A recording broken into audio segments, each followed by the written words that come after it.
Unacademy. Let's crack it. आप लोग देखना, आपके घर के जो बड़े बुजुर्ग होते हैं ना, वो ऐसे ही अकेले में बैठे रहते हैं। आप नोटिस करना, ही हर घर की कहानी है।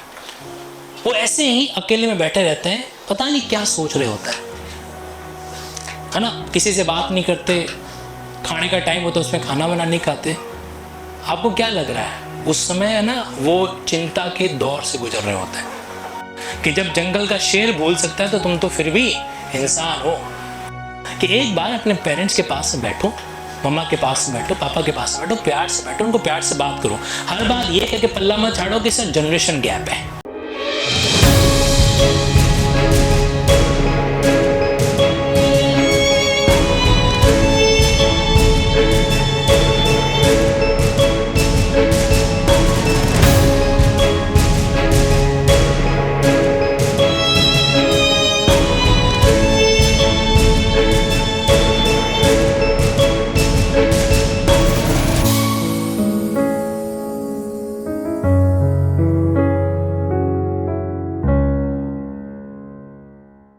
कि अभी इस एक महीने के अंदर अगर तुमने कुछ पढ़ा और अगर गलती से तुम्हारा हो गया, हालांकि अच्छे तरीके से हो, गलती से नहीं हो, तो उस केस में ये एक महीना आपके लिए काम आएगा कि नहीं आएगा। और अगर तुमने एक महीना फालतू चीज में खराब कर दिया तो, जो कि तुम करोगे, मैं बोल रहा हूं करोगे, अभी जब तक रिजल्ट नहीं आएगा ना, आधे से ज्यादा लोग नहीं पढ़ेंगे। जितने भी पेरेंट्स देख रहे हैं, मेरी बात को क्रॉस चेक कीजिएगा। आपका बच्चा या बच्ची रिजल्ट आने से पहले मेंस की पढ़ाई नहीं कर रहा है तो उसको डांट के करवाओ। मेरा मैसेज चला गया यूट्यूब पे, ठीक है। ऐसा मैं इसलिए कह रहा हूं कि यार इस एक महीने को वेस्ट मत करना। अभी तुम्हारा दिमाग एकदम ताजा है। जंगल के शेर को भी अगर आप पकड़ के एक महीने के लिए चिड़ियाघर में डालोगे, वापस जंगल में छोड़ोगे, उस तरीके से शिकार नहीं कर सकता जैसे वो पहले करता था। ठोको ताली। और अभी जो तुम लोग हो ना, अभी तुम्हारी हालत नॉलेज के मामले में जंगल के शेर की तरह। पता है आप लोगों ने पूरा का पूरा रिवीजन किया होगा, हाँ या ना। पिछले एक महीने से आप कंटिन्यूसली, डेट तो आ गई थी एक महीने पहले कि नहीं आई थी, डेट तो आ गई थी, तो पिछले एक महीने से आप पूरे धुआंधार तरीके से इसके पीछे पड़े हुए हो। आपने बेरेट का एक पेज ऐसा आपको नहीं मिलेगा जिसको आपने पन्ना पलटा नहीं हो, सिंगल पेज ऐसा नहीं मिलेगा। अभी वो बिल्कुल सही टाइम है, अभी बिल्कुल सही टाइम है। अपन क्या कर सकते हैं, उस चीज को कंटिन्यूअस में रख सकते हैं। ये मेरी बात याद रखना कि जब जंगल का शेर बोल सकता है तो तुम तो फिर भी इंसान हो। और इंसान और शेर में कौन बड़ा होता है? आप इनकी तरफ क्यों देख रहे हो? सीधी सी बात है। देखो, हंसी मजाक करो, क्योंकि मैं मेरी बात को ना आपको जबरदस्ती टॉर्चर करके लेक्चरर की तरह नहीं कह सकता। मेरा यही तरीका है। और इसी तरीके से मैं आपके दिमाग से एक रिक्वेस्ट करना चाहता हूं कि जो तुम्हारा स्टेटस क्यू है उसको मेंटेन करके चल जाओ। ये एक महीना, सच बता रहा हूं, तुम्हारा आगे का एक साल डिसाइड करने वाला है। और तुम्हारा आगे का एक साल तुम्हारे आगे की पूरी जिंदगी डिसाइड करने वाला है। और जितने भी बैचलर प्राणी बैठे ना, उनका लाइफ पार्टनर भी एक साल ही तय करेगा। आपका जो स्टेटस है, आपको उसी के कैरेक्टर का बंदा मिलेगा या बंदी मिलेगी, ये बात गांठ बांधो। Be practical. काम चलो करना है तो करो। देखो, हम लोग है ना, जिस एज के अंदर है, हमारे केस में बहुत माथा फोड़िया है। माथा फोड़िया समझते हो, राजस्थान का वर्ड है ये। माथा फोड़िया का मतलब ये नहीं कि बार बार माथा लेके दीवार पे फोड़ा जाए। इसका मतलब ये होता है कि बहुत सारी टेंशन है, ठीक है। और टेंशन बताए क्यों है? क्योंकि ऊपर वाले ने कर रखा है तुम्हारी किस्मत का एब्डक्शन, जिसके कारण होती है टेंशन। अगर उस टेंशन को दोगे अटेंशन तो मामला गड़बड़ है। तो इसलिए क्या करना चाहिए, अपनी प्रिपरेशन के हौसलों का ऊपर वाले को दो रैंसम, और जब वो आपकी किस्मत को रिया करेगा तो लेके रहेंगे सिलेक्शन। क्योंकि माइंड के अंदर टेंशन डालने से तो कोई समस्या का समाधान होना नहीं है। एक बंदा बता दो जिसने टेंशन पाली और उसकी समस्या शॉर्ट आउट हो गई हो। कई बार आप लोग देखना, आपके घर के जो बड़े बुजुर्ग होते हैं ना, वो ऐसे ही अकेले में बैठे रहते हैं। आप नोटिस करना, ही हर घर की कहानी है। वो ऐसे ही अकेले में बैठे रहते हैं, पता नहीं क्या सोच रहे होते हैं, है ना। किसी से बात नहीं करते, खाने का टाइम होता है उसमें खाना बना नहीं खाते। आपको क्या लग रहा है उस समय है ना वो चिंता के दौर से गुजर रहे होते हैं। देखो हम भारतीय हैं, हम लोग फॉरेनर नहीं है। हर पिता को बेटी के शादी की चिंता होती है, ये फैक्ट है, ठीक है। होती तो बेटी की भी है, लेकिन बेटे को पता है कि निकलना था फाइनली, जाके बदमाशी है तो लेट हो शेट हो क्या फर्क पड़े, लेकिन बेटी के केस में ज़्यादा होती है ना।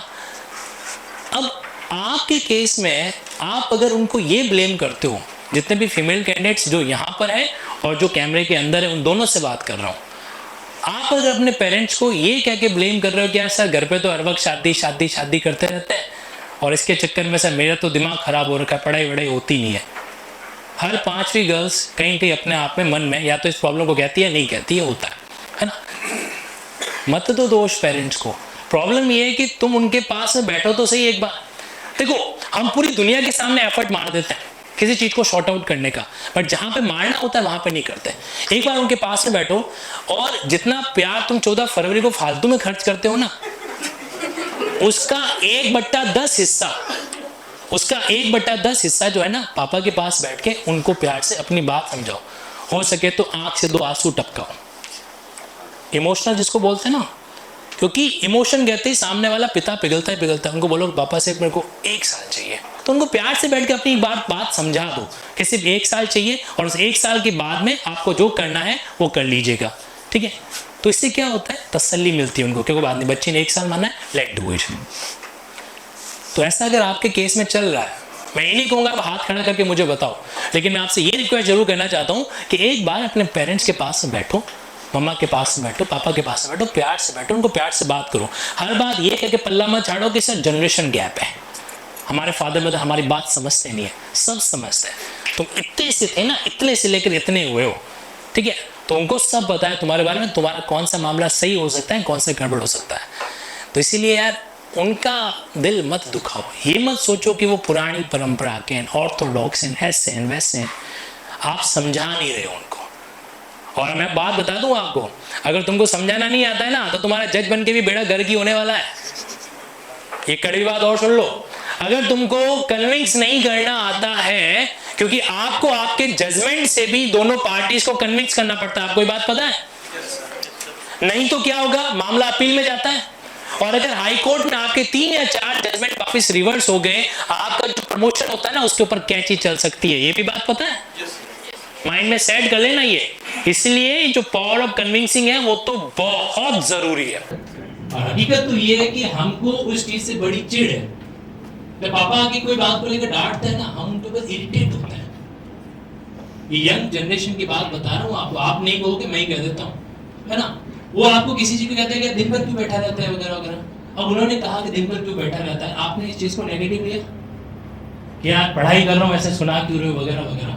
बट उनके कहने का सेंस आप लोग नहीं समझे। उसको उनको क्या लेना था, उनको तुम्हारी जायदाद में हिस्सा चाहिए क्या? आपके पेरेंट थे कौन सी जायदाद कौन सी जायदाद को हिस्सा मांगेंगे वो? उनका वहां पे कोई सेल्फिश इंटरेस्ट ही नहीं है, लेकिन उनकी बात को लेकर भी हम वहां पे थोड़ा इरिटेट हो जाते हैं। क्यों? तो उसने उन्होंने हमारी पर ही बात कर दी होगी। तो एक बात खुल के सुन लो, मेरे को तो कोई तुमसे टेंशन वेंशन है नहीं। मेरे केस में तो ऐसा नहीं, तुम धमकी दे दो कि मेरे को घर छोड़ के चला जाऊं, मैं तो पहले जा। तो मेरे केस में ऐसा है नहीं, इसलिए मैं खुल के कहता हूँ। तो पेरेंट्स की बात पेरेंट्स शायद ना कह पाए, मैं कह देता हूँ। सुन लो भाई, आप लोग यूट्यूब वालों, कि अगर तुम्हारे पेरेंट्स तुमको किसी चीज के लिए कुछ कह रहे हैं ना, तो मान के चलना तुम्हारे में कुछ कमी है।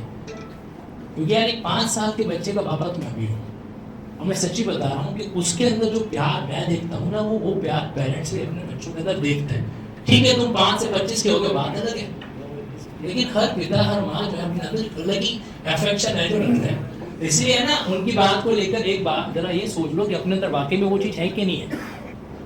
तो इसलिए ना एक चीज़ अपने आप दिमाग में बैठ लो, रात को सोने से पहले अपनी कमियों का अनुमान चालीसा पढ़ लिया करो। मैं दावे के साथ कह रहा हूँ, कम से कम इंसान के अंदर 3 कमियां तो हर समय हर वक्त होती है, किसी भी एंगल से ले लो। और वो चीज़ अपन को पढ़ाई के एंगल से अगर दूर की जाए ना, तो मामला हमारा क्या हो सकता है, बहुत आसान है, दिमाग पे हो सकता है। पेरेंट्स की बात फिर से 2 लाइन नहीं याद है, सुना दूं क्या? ये मैंने अभी यूट्यूब पे 4 दिन पहले सुना ही है। वैसे हौसलों के हवाई जहाज में बैठा हूँ, हौसलों के हवाई जहाज में बैठा हूँ, अगर डरा तो गिरने से पहले गिर जाऊंगा। हौसलों के हवाई जहाज में बैठा हूं, अगर डरा तो गिरने से पहले गिर जाऊंगा। एक मंजिल को ही तो हारा हूं, अगर चलता रहा तो फिर संभल जाऊंगा। कईयों की उम्मीदें जुड़ी हुई है मुझसे, अगर उम्मीदों का दामन छोड़ा तो हारने से पहले हार